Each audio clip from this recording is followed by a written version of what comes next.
Do you want to feel increased power from your touring motorcycle every time you roll on the throttle? Well, you're in luck.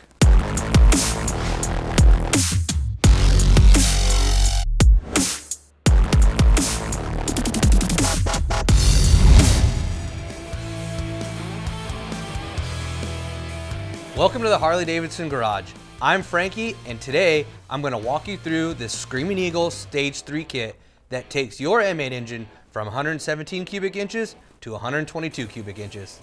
This street compliant Stage 3 performance kit has been designed and tested as a system by the performance experts at Harley-Davidson. It delivers up to 31% more horsepower and 18% more torque compared to the original equipment engine configuration.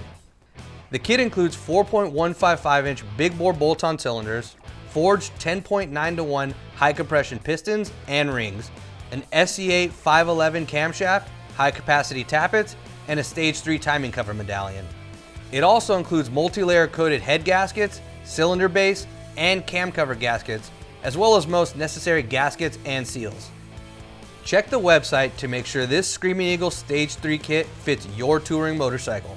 All models require an ECM calibration with a Screamin' Eagle Pro Street Tuner, which is sold separately for proper installation. For this and any other genuine Harley-Davidson products, visit harleydavidson.com or any authorized Harley-Davidson dealer. That's all for now. I'm Frankie, and I'll catch you next time.